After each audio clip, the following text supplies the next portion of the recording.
You can tell me when to turn slides, but I always goof this up because I lose my people.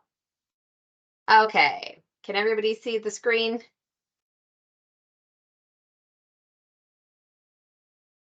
Yes, thank you. Okay.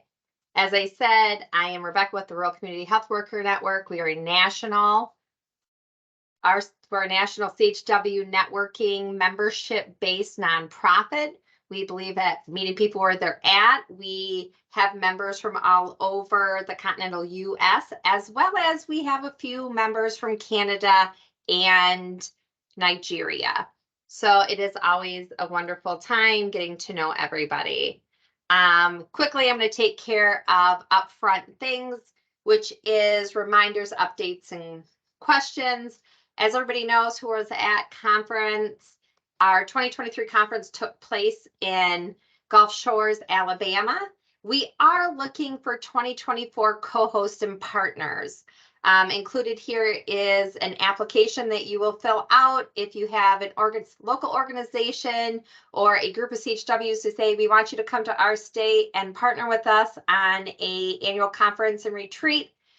We would love to hear from you. If you want to know what our annual conference and retreat looks like, if you go to our website, rchwn.org, and go to recap conference, there is a wonderful slideshow that shows all the things that took place this year in Gulf Shores, Alabama.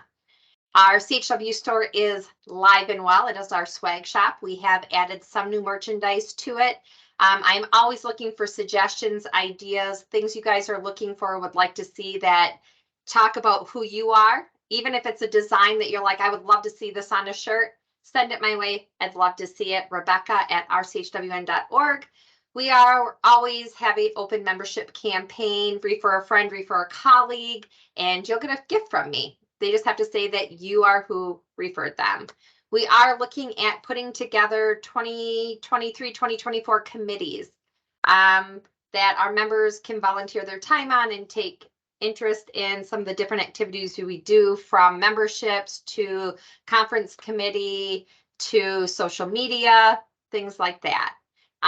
If you are a member of an outside organization who may not know who RCHWN is and what we do, please feel free to share my information. I am more than happy to collaborate and do a presentation on who we are, what we can offer different CHWs in different states, and kind of a big image of what we look at and the piece of us that is the I am a CHW storytelling piece. Today we have Wendy Bailey. She's an advocate, an educator, and a connector. She is also our board president and a member for the last 3 years, Wendy. 2 And years, here yeah. she is. So good afternoon, happy lunch. I know a lot of everybody's beeping in for that, but so today I'm talking about advocating and establishing your role as a CHW. So this quote, we make a living, we get, but we make a life by what we give, by Winston Churchill. I thought that was kind of suiting for what we do, because we do help improve other people's lives, but we don't always think about the effect that it has on us. So next slide, please. So just to start, I'm gonna, I think we have 8 participants, go around and see if everybody wants to either put their name in the chat, where you're from. And the icebreaker I thought would be fun is, if you were a potato, how would you like to be cooked? So I'll go ahead and start with that one. I am Wendy Bailey. I am a certified community health worker in Indiana, as well as a SHIP counselor that helps with MIPA and Medicare savings. So the MIPA program is a big deal for us here in Indiana, as well as work for a FQHC that does a lot of outreach and patient education. So if I was a potato, I think I would want to be smashed or mashed, because that's my favorite, with lots of butter. So I'll go ahead and start with Erica, if you want to introduce yourself. Hello, my name is Erica Carrillo. I'm a certified community health worker here in Texas. I work for Texas Tech on a health disparity grant. And I also work for Haven Health Clinic. They're a community health clinic, nonprofit that helps women get health care, such as mammograms, cervical cancer screenings, all types of birth control, They have their own pharmacy as well, and they also help with family life planning. So they do help with some infertility issues. So I part-time with them. If I was a potato, I think baked. I think I'm actually baked right now with 104-degree weather in Texas. So let's just leave it at that. Okay, thank you. Taylor? Hi, I'm Taylor. I am from Michigan. I'm a community health worker, and the program just started within the last year. So I'm kind of learning as I go and kind of building the program up. And if I could be any potato, I would probably just say just fried, honestly. Thank you. And I don't want to mess this up. Is it X? X- Or is this each Yes, I'm so sorry. Yes, thank No you. worries. CHW Health Community Health Services Program Manager for OUCH, which is the Primary Care Association here in Utah. I work, I'm a CHW myself, and I work with a team of few different focus CHWs here in our state, and we work closely with health centers. And if I was a potato, I will definitely be deep fried, for sure. Oh, good. Thank you. And then Singletary. Sorry if I messed that up. That's okay. I do community health out of the Bell Hospital here in the Upper Peninsula. And just even today, I was late for this call because I'm dealing with Guardian flight and paramedics. I'm trying to get medication lists that we didn't have. And it's just been a whirlwind of a week here. But if I were to be a potato, I would definitely be a baked potato.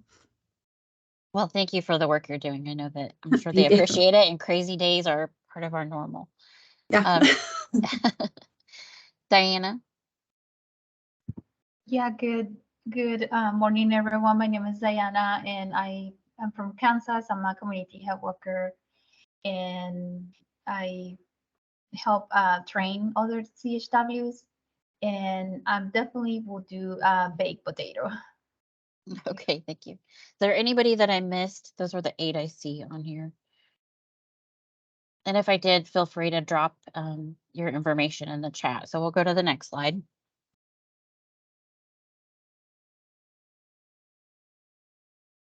So I know that we all know what a CHW is, but I thought I would start with that way. So as APHA defines a CHW as a frontline public health worker who is trusted member and or of your and has a close understanding of the community you serve. So we build those trusting relationships as the CHW to serve the link between our healthcare and our social services, as well as the community to facilitate access to services to improve the quality and cultural competence of the services we deliver. So we'll go to the next slide.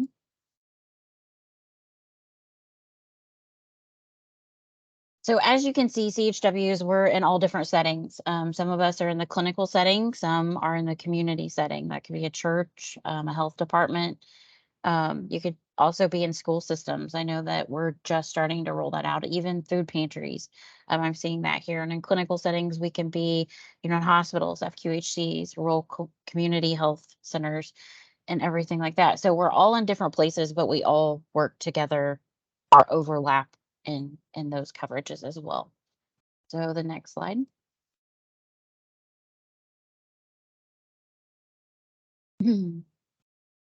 So why include CHWs in healthcare? Well, we do build those trusting relationships with our community and our patients. So we help facilitate that open line of communication or find out what resources are near us. And we're knowledgeable about the communities we're serving. We're working closely, whether it's with partners or our stakeholders or our facilities, to see, what's important, what's needed, where we need to bridge that gap between the community and the community members, as well as the healthcare system. So that helps for, not just us knowing what's available, but it helps our patients as well. So they know, where we can send them resource wise or what is available. And I just posted a couple things there that we do that's really big. Outreach is a huge part of what I do every day. I'm always trying to find a partner because without those partnerships, I can't build my programs. I can't bring my patients more. And one of our largest ones is our mobile food pantries. And we usually feed between 350 and 500 people, just depending on those times. And we're a very rural area, kind of south, 2 hours south of Indianapolis and southwest Indiana. So that's kind of a big deal for us and moving forward on all that. So the next slide, please. So in what I'm seeing in Indiana is, how do we use CHWs? In Indiana, we're not a very popular job description. When I say I'm a CHW, people look at me funny. I know I've heard a lot of different areas using customer service advocates or patient care advocates, or I know one I've heard is a patient navigator, but then that's also somebody stepping in the nursing role as well. So I know that our health plans in Michigan are starting to utilize CHWs. That's, helping with patient education on chronic diseases or building that within their community where they have their members that can go out. I know some of the Medicare plans are starting to utilize them along with chronic care management as well. So they can go out. It's a little bit cheaper, but it's free, but it's a service they offer as like a health coach. Hospitals and emergency departments, I know that's big as well in Michigan. You guys use those for follow-up. I know we're just starting to kind of roll that out in central Indiana where someone comes in and they're struggling either with the social determinants of health. So they'll have them reach out to them and see how they're doing after they go home. If there's things that they need work with, or helping in that part of it as well. And then of course the health centers, they're becoming more popular there. I think they're calling them more patient care advocates than CHWs, but they're using them to help with their preventative screenings, bring those numbers up, because between Medicare, Medicaid, and even the commercial insurances, they're wanting their patients to, or their participants to have their pap smears, their mammograms, as well as, doing the other preventative screenings for colon cancer and things like that. So then it's kind of trickling down as well into churches and employers, excuse me, in schools. So providing outreach is a big part, as our jobs to show these places where we can, help them utilize our services as well. So then the next slide. So we also struggle with barriers as CHWs and healthcare systems, I think, because a lot of places don't know where we fit. They don't know where to put us. It could be physical barriers. We may not be able to help lift and tug those patients. We're not in that nursing aspect of it because it's not our scope of practice. It could be policy and legal barriers. They don't, in Indiana, you have to be certified. And in order to bill anything, we have to be certified through a governing agency that is approved by our Medicaid system. I know some states don't require to be certified to, be able to do that. And then there's cultural barriers. It could be we don't, we're not from the same walk of life, or we can't technically, we don't have the ability to speak their languages as well.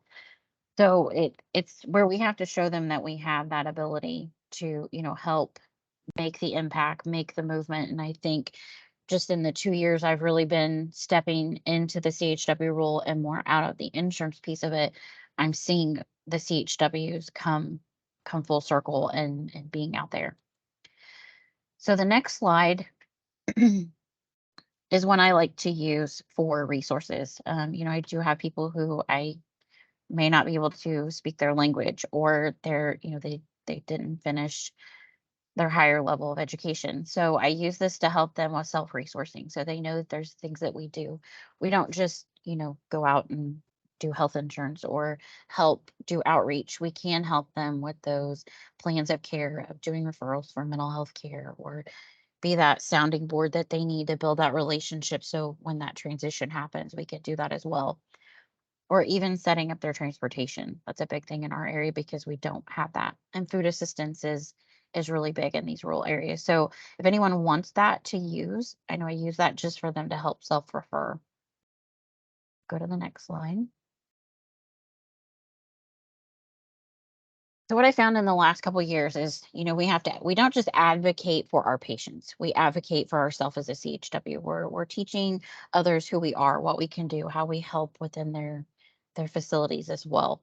So there's kind of like, in my opinion, six places we fit. We collab with collaboration, communication, the scholarly practice. Sorry guys, I can't talk today. Management, professionalism, and then passive, persuasive, and humility. So these are big things that help us move forward as we're developing programs or we're looking to expand our career. And by doing so, breaking those down help as well. So we'll start with collaboration in the next slide. So collaboration, we have to really be a good team player. We're wanting to build those partnerships. We're wanting our community stakeholders, our community partners, our systems of care to see that we are there for them and we're there to help them and that we share the same passion they do. So, you could be partnering within your food pantries if it's something that you see you have food insecurity and it's really high. We're sharing that same goal as that food pantry. It's to help those others. We also want to do leading by example in our collaboration because we're that face of that facility or the face to help that patient that's given us their time and their loyalty to know that we're there for them. And we have to be respectful because we're meeting new people or even new patients. We want to make sure that they know we're there just for the same purpose as they are. We may not agree with their way sometimes, or they may not agree with ours, but being respectful shows them that we're there and we're willing to work with them. And compromising. I know it's hard for a lot of people sometimes because we are very driven by our passions and we have that plan in mind and what we want to do. And sometimes we have to, give a little to make that impact and negotiates the other part of it that's important as well. We have to kind of give and take, and that helps us when we're building those relationships and it keeps that relationship successful because we're all working together to make that happen. So communication would be the next thing we're looking at. We always want to use active listening, be visual with our communication. So that to me is always something I go back and think about is, make eye contact. Don't be sitting and playing on your phone when you're talking with that patient or you're in that systems of care meeting. Try to, show them you're engaged, you're willing to do that and be confident in what you're doing and show them that you know just as much as they do, about that, but don't be overwhelming with it. And then we also want to show that we have empathy and respect for them as well. I mean, courteous. And if we're in a space that, the culture is different, we want to be aware of that, know that before we're going into it. So we provide them that same respect because we want to build that trust part in our communication. Because we will have close relationships with those patients or our clients, whatever we call them, as well as our stakeholders and partners. And we want to grow what we're doing and help our community along in that same way. And we'll move to the next one, which is our scholarly practice. I think this one might be my favorite. I'm a continual learner. I'm always finding every continuing education. In Indiana, I have to have 14 CEUs every year to keep my certification. So it feels like that's all I ever do. But I'm always learning something new, whether it's mental health awareness or it's, being suicide assist trained, or it's something with chronic illness, partnering within your departments of health or your state departments of health. And then that provides our patients or clients with better services because we're educated or we're continuing learning on their chronic illnesses, especially tobacco cessation. That's a big one along with our diabetes and our hypertension. And it helps us know what our resources are needed for our areas as well and what we need to be, looking at in that area. But it also shows others that we're knowledgeable that with what we're working on and what we're doing. And some patients I know I've had, I have to research because I'm not sure in our area, we don't have that. We have 2-in-1. We have I think we call it Who's Your Help. Some people kind of findhelp.org. And it's not listed on there. And I have to do some digging because they need that. And I'm looking to find those resources to help them, get what they need to be happy. But by doing so, we're also helping us in the end by continuing our education because we know what our self-worth is when we go to apply for those other positions or move ahead in our career. So, it can increase based on different certifications, your salary can increase, as well as if you're going back to school and let's say you're doing so you want to become a social worker, or some people move into a therapy spot after becoming a CHW. The next piece would be management.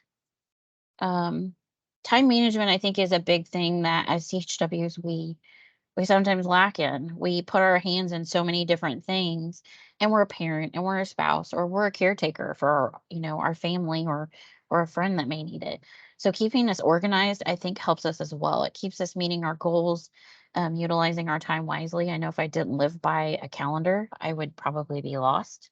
And sometimes we have to delegate to others when we need help. And I'm one of those, I'm not good at asking for help, but it's something that I've set as my self-care piece and working on, because it's going to make my time free up to be able to do something else that I love to do, where I'm not so tied into that.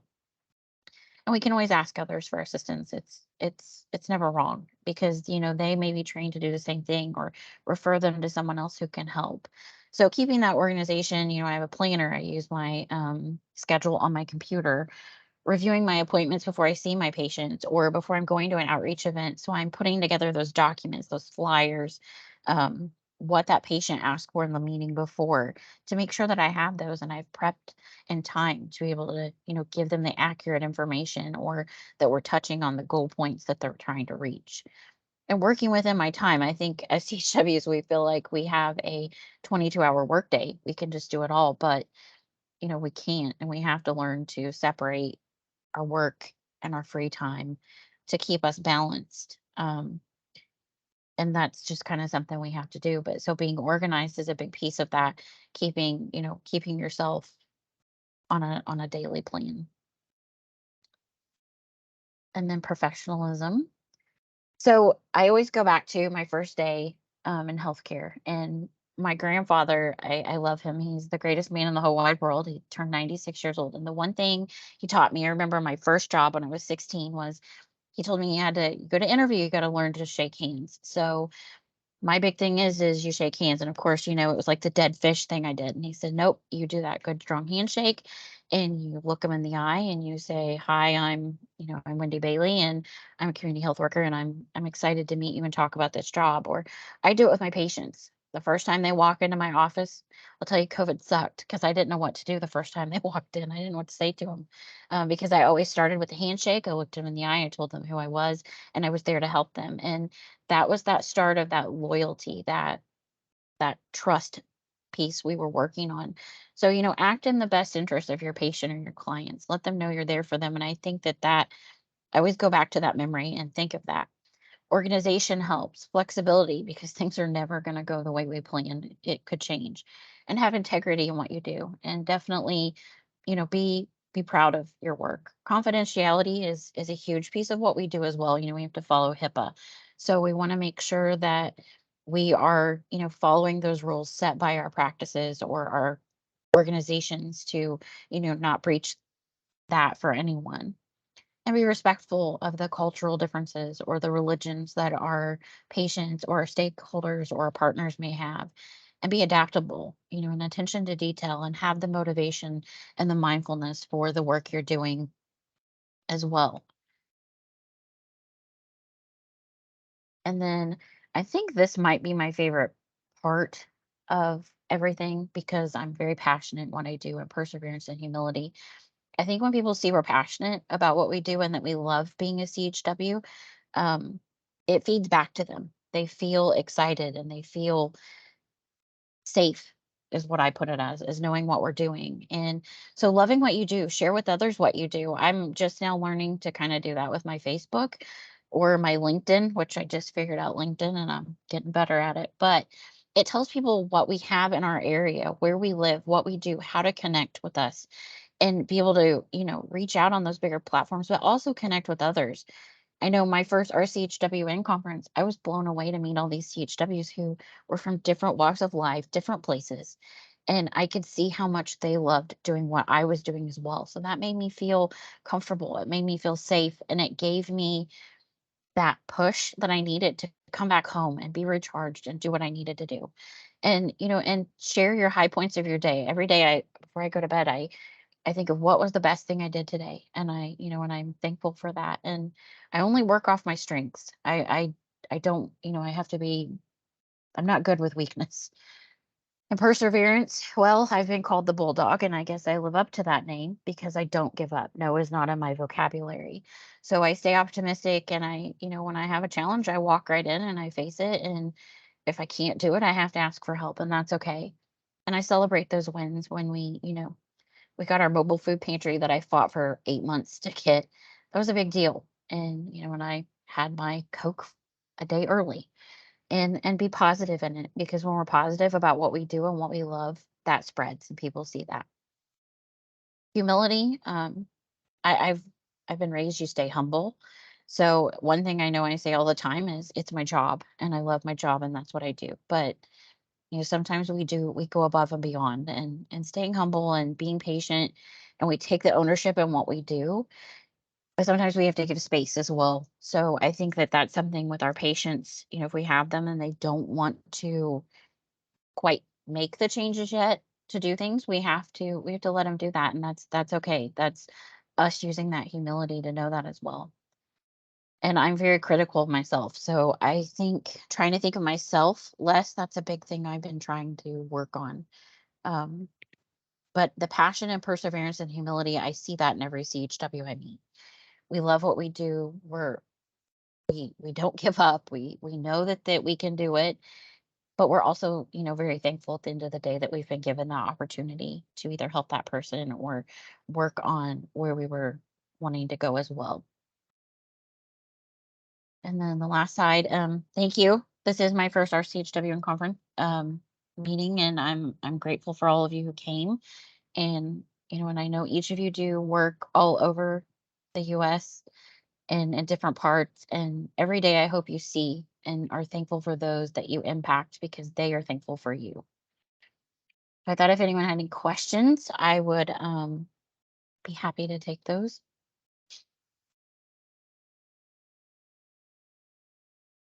And I would love to hear anything you guys are doing.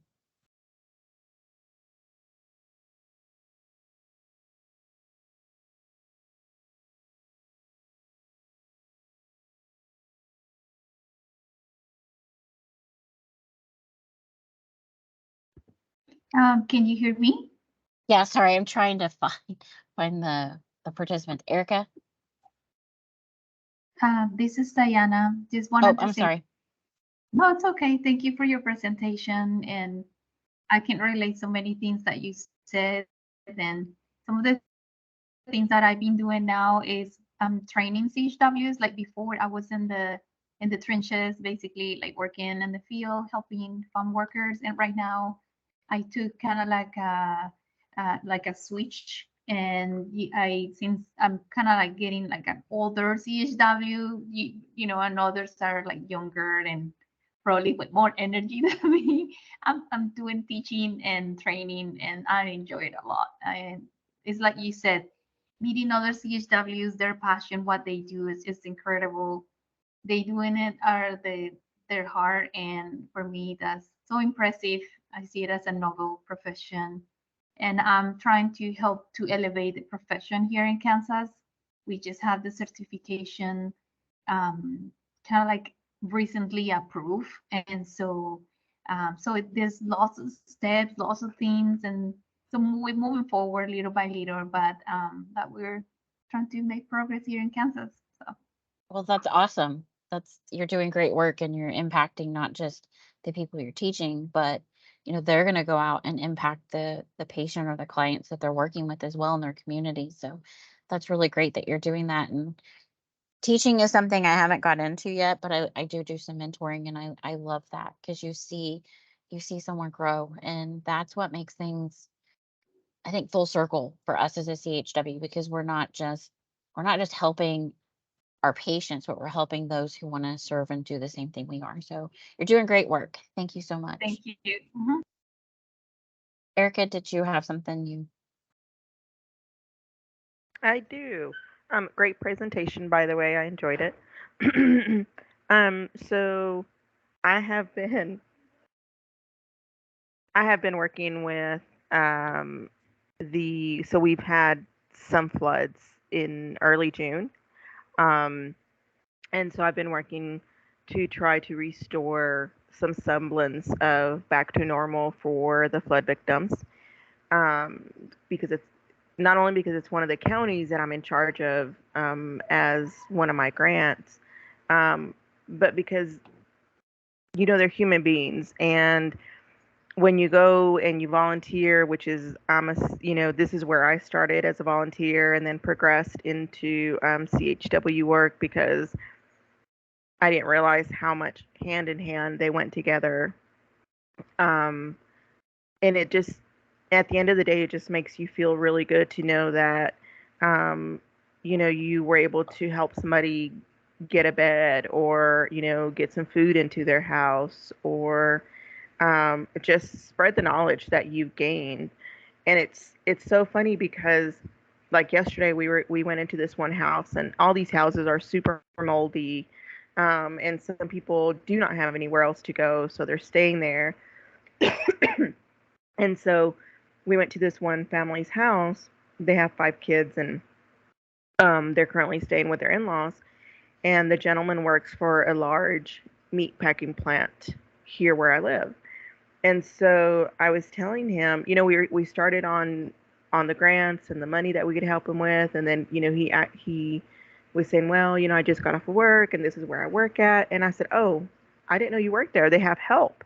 And so I started going through everything that I knew from personal experience that we had used their help. And he's like, I didn't know that. I didn't know that.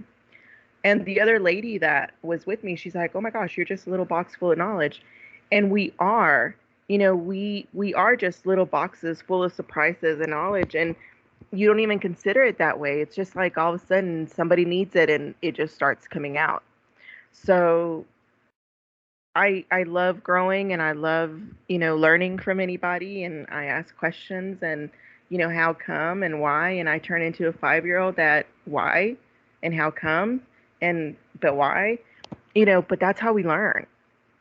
And so I am also working on my certification to be an instructor, a CHW instructor. So I hope to grow the CHW community here in our area because it's very much needed. I think you'll do a great job. And you have that passion. I know that from meeting you and getting to know you, but you're doing great work and I think it's great what you're doing. What's your favorite part so far of what you've been doing?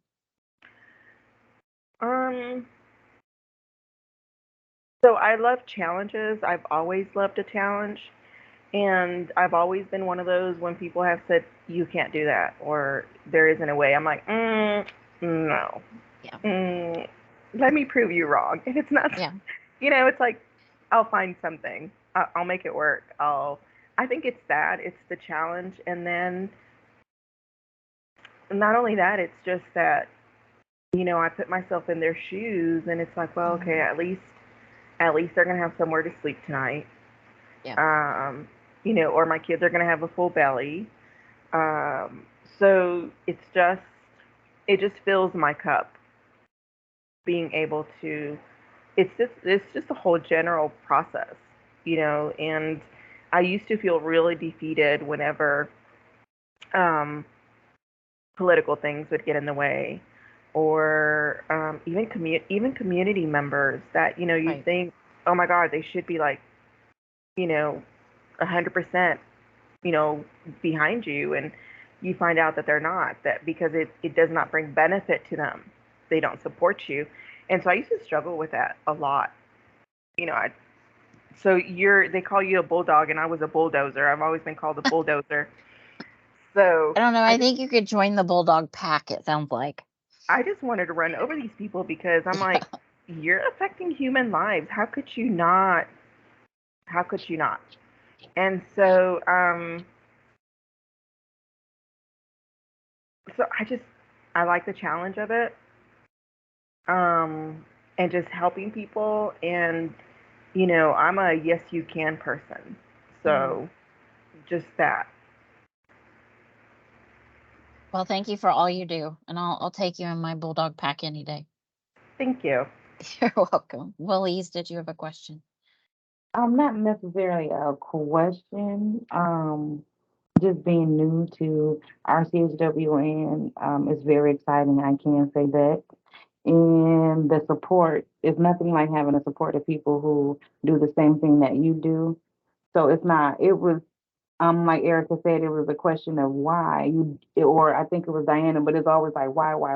But when you have a team of people that answer every question that they can to help you, it makes you even more confident to do your job. It was like I know I'm not, you know how a typical job they just okay, we're training you, okay, now there you go, bye, whatever. This job it was so different because I could not believe that I could always go back to anybody and ask a question, and if they didn't know, they knew someone who did know the answer. And if that person didn't know, well, I don't know, but let me find out. So it was never, I was never left in the dark about anything. It was always step by step. It was kind of like a parent and a child type kind of relationship because I felt like my hand was held all the way up until I felt like I can do it by myself. And that's one thing I like about RCHWN. They never, the organization never leaves you by yourself until you're ready to be by yourself. And that's the like I love that, and I love the part of my job where I get to help people. I love my mentor, of course. That's the best part about it too. The check-ins to make sure that I feel confident in doing what I'm doing. There's no burnout. There's no reason for concerns. None of that. So that I love that so much. I'm talking about from the top to the bottom. The whole team to me was great. And it every day sometimes I come in and be like, am I even capable of doing this job?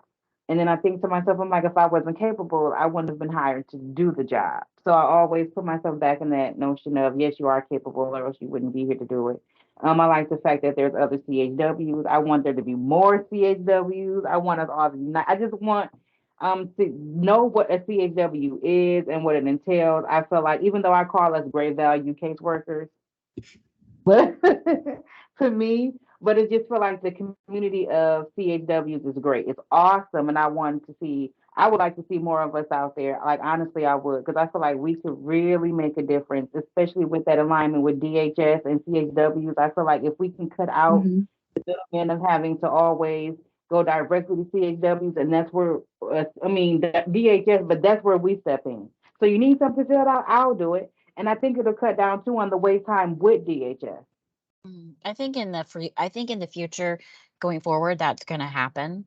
I think it's Okay. just that we have to, I think we have to, as CHWs, make that impact and show them within our states what we're needing so they can see that. Like I see that in Indiana because I know that our state cohort that I'm the president of is new as well.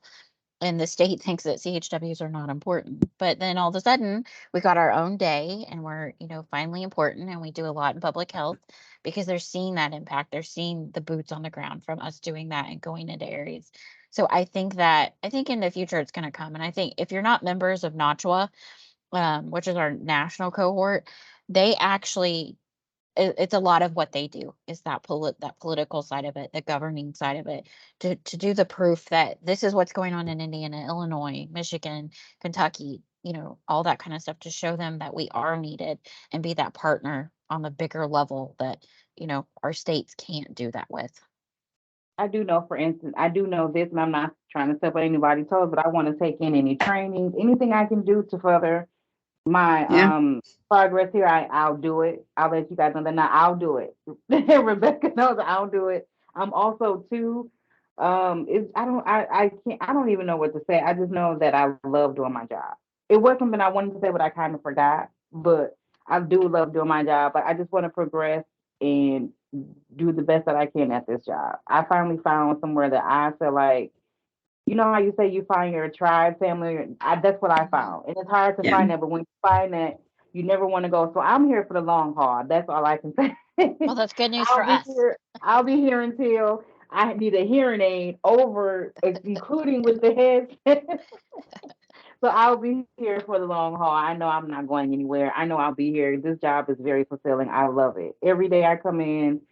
At first it was moving slow. Now I have people coming into the office now. I'm doing That's more. awesome. Yes, applications online, and I'm loving it. And I just told him, like, just send me all the applications. I'll do them. I don't care. Just send them on to me. And he's like, I don't know. This is the first job where I'm willing to just be a guinea pig. Just whatever. I'll do. Yeah. Well, and I think I started 22 years ago in healthcare, and I started as a coder. So I was on that billing end of it, and I thought that was the greatest thing. And then I moved into medical assisting because I could do blood and guts, and I finally was able to do the blood and the guts, which was great. I mean, it was exciting and it was different every day. But when I started having children and I saw my community changing, that's when things kind of changed for me. So I went more into the insurance piece of it because I had moms who didn't know they qualified for Medicaid. I had, you know, elderly people who didn't know that they, had resources. So I started doing that. And then most of the RCHWN people that I'm close with know my story. When I lost my brother to suicide, that destroyed me. I mean, it literally tore my whole self worth and what I'm supposed to do and why am I helping people when I can't help him. And by, working through my grief and being a navigator, and I was a SHIP counselor, which is Medicare, helping people with the MIPA programs and the state programs, that helped me see that I had more to do because I'm already helping you do that housing application. I'm already doing that SNAP application. I'm already helping you find every food pantry in your area. So, that was the start of that. And I remember starting my training, and the part that I hated the most, and I don't use the word hate often, but it was the suicide training. And I was like, this is not for me. This person standing here survived and my brother didn't. But I had to work through that. And when I did, it was not just therapeutic on that level. Everything came together and made sense. And then that's when I was able to become certified and do the job. And I can't imagine doing anything else. I wouldn't know what to do. Mhm. And I've just added that mentoring part in now. And I love working with the people that I mentor because I see them grow and I see them love what I love doing. So they get to see that in themselves because they don't see the confidence that I see through them. So it's exciting to watch them come full circle and grow. And I'll say Lily's is one of my mentors students because she's doing a great job. She's grown so much in, 3 months. And in that she needed that, and I got to see her do that. So I think even with our patients, we can be a mentor to them, help them and guide them and show them what we are doing, but how they can grow as well and be their advocate, their support, and they need that as well. And that shows our employers that they've made the right choice by having CHWs in their practices or their organizations or their facilities. Did you have something you wanted to say, Alexandra?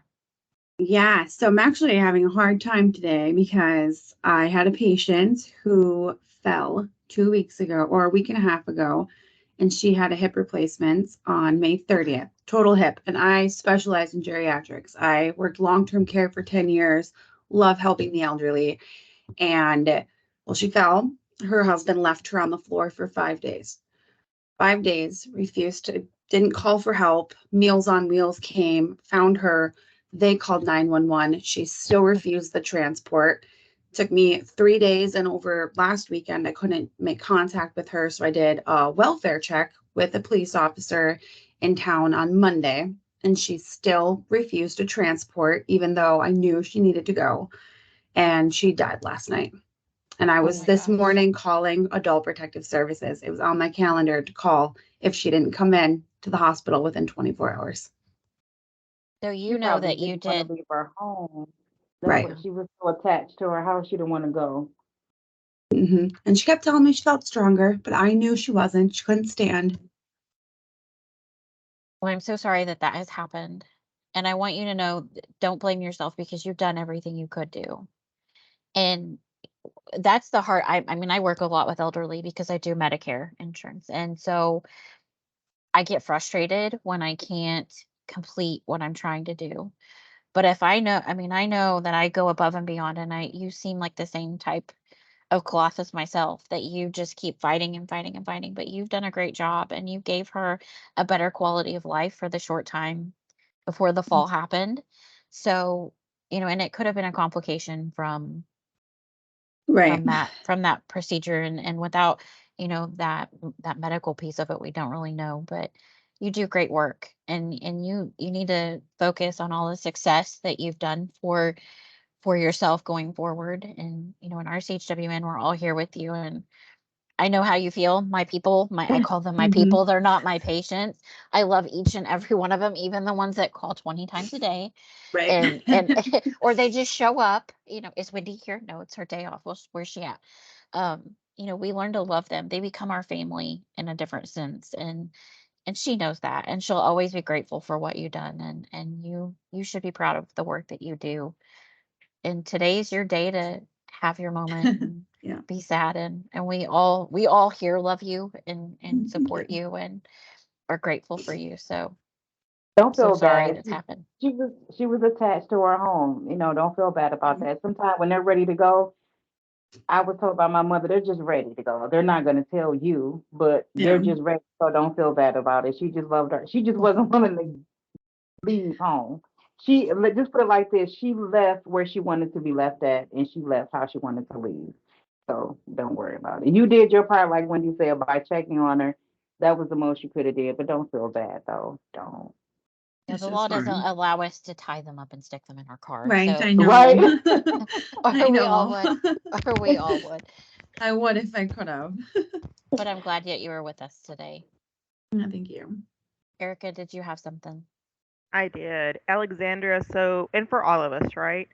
The hardest lesson we can learn, and I've struggled with this myself, is where where do we set the boundary of helping and helping so much that we are driven to help to where people are in really ready to receive, or like where do we do that boundary where we're not overstepping their wishes because our drive Right. to help and our drive to know better of what they need, or that we think we know what they need, right? Because we're driven by, we got to help them, we got to help them, we got to help them, and this is not right, and they should be getting this and they should be getting that. And so, and it's impossible for us to fathom that people give up because we don't, right? So that's the hardest lesson learned. Um, and working in healthcare, I mean, I worked in healthcare for 15 years, more than 15 years, really. And it's the hardest lesson to learn. And even after that, you have to wonder, I'd always wonder, like, well, why wouldn't they? That was always why wouldn't they? Why did they stop? Why? I mean, it's always a Yeah. why, right? But so that's one thing that I've always asked myself, when am I overstepping this boundary of trying to help and the client or patient not wanting it? When am I overstepping, their wishes? When am I overstepping my right and their right? And so as a CHW, that's a super hard lesson to learn. Yeah, because we hold everything in for ourselves and we don't stop what we're doing and we take it. Sometimes most of the time we take it home with us. Yeah.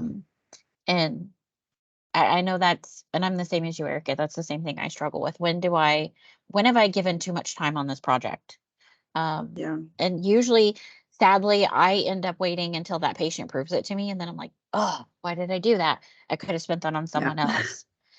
Because we have hope. We Normally, have hope Right, that they I will get cussed out. understand I know. that Yeah. finally Yeah. somebody is We there want to to have the help faith them. in it. Right. Right. And it's just like, especially like medically, I have been, um, in charge of so many of my family's lives. I've been medical power of attorney for them. And this is a question that I ask myself with them, and that I ask myself, with patients. Like, yeah, I want you to live. I want you to live forever. I want you to be here. I want you to be happy. I want you to be, but that's me. That's not them. So, and sometimes we need to have hard conversations where we're not ready, but sometimes people are just ready to let go. And so we have to respect that. And that is our hardest lesson to ever learn as community health workers, as people who are driven to help and support other people. And every single time you'll be heartbroken. But then you're going to come back tomorrow and you're going to help that one person that is, you gave out an idea, and they're going to be like, oh, yeah, that's a great idea. I'll try that. And so that's going to make up for today, because you're going to come back and do it all over again tomorrow, and you're going to make a difference. And I'm pretty sure, Alexandra, you made a difference in this woman's life by checking on her and by just letting her know that you were there and you were present. That's what gave her that sense of peace that it was okay. She knew someone cared. And if you didn't feel anything, I would be really concerned for you to be a CHW. Yeah. Because I can't tell you during COVID how many patients I lost. And every time I cried. I mean, I would sit at my desk and the people that were still not working remotely would look at me like I was nuts, because I built that relationship. I built that time with them. They may have been a stranger to me for the most part. I might only know what they gave me to know, but they became a part of my world and I became a part of theirs. And sometimes we had great success and sometimes we didn't make that success. But that's what makes us, I think, so great at what we do. It's because we wear everything on our sleeve. Everything's there, and we have such big hearts, and that's why we have that driving force to keep going. But those other tools of staying organized is, part of it. And self-care, that's today, do something for you when you leave today. Do something that makes you feel better, whether it's a glass of wine or it's a bubble bath or it's playing with your kids or your dog. You earned that, and your friend that you lost, she would want you to do that for you too as well.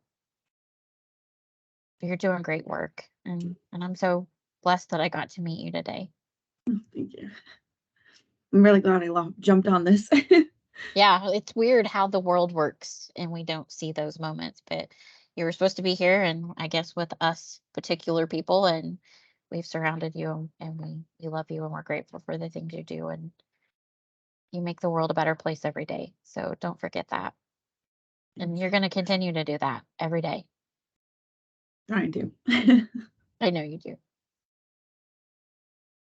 Well, guys, we have 4 minutes left. I really love my tribe, you guys. Well, we love you, Rebecca. Don't you know that? I have come to the conclusion on my worst day, I've had many days where we have learning collaboratives and I'm like, I am not up for this. And I will get on and I will be renowned on why I love my tribe. You guys are amazing. And I still have to say, I can't do your guys' job. I would cry every day. Well, we do cry every day. Yeah. But we still keep going and we still keep doing the job because we make new friends every day when we are a part of this. And that's what I love about RCHWN. We grow together and it's a great thing to see. So next year you'll have to come to conference, Alexandria, so we can all hug you in person. Get them to let me go. Yeah. They just don't want to pay for anything. And what state are you in? Michigan. She's been out for Michigan. Oh, well, heck, let's just do Michigan. Way. Yeah, I'm from Indiana. I drove up there last fall and I was like, oh, this is just like where I live. But I loved it so much and it was so great. And I can't wait to go back again. It's really not a bad drive. We could go in the fall. There we go. Let's do a retreat next year in the fall, Rebecca. Yeah.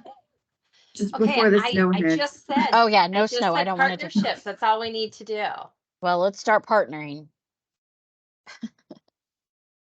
I'm based in Michigan too, and I just wanted to add that I second that. Okay, so I wish you guys were on the board. We would just do a vote right now. Yeah, it's a beautiful place and we love it. Willies, you have to unmute yourself. We can't hear you. Yeah, you're just jabbering on, girl. I just want you guys to come to Michigan because I'm from here too. That would be nice. I'm just just saying that would be nice. You got to go to Gulf Shores, Willies. It was nice though. I enjoyed it. That right there. That was the best time ever. That was the best. You know what? And to be honest, I thought Wendy was really mean. So when they said she was going to be your mentor, I was like, oh my God. I'm a lot of fun. I'm little, but I'm mighty, and I can be when I need to be. But sometimes you just see things in people, and you know that they're going to do great things, and you got to hone that in. I think that's what it was because you kept. I'm like, every time I turn around, she is looking at me and she's giving me this look. Why did I do something wrong or something? No, So I I'm just look around. I'm nosy. It's an Indiana thing. Look how much you've grown. I think it's a CHW thing. I think Well, you're all yeah. watchers. We are. Nosy.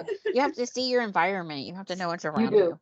You do. Mhm. I do that too, though. If I see somebody suspiciously walking down the street and it's late, I'm like, what the heck are you doing? And I might even turn on my brights just to see so I can see what I see. Oh yeah, I'm the same way. I am going to stop recording. Well, today's been fun, guys. Thanks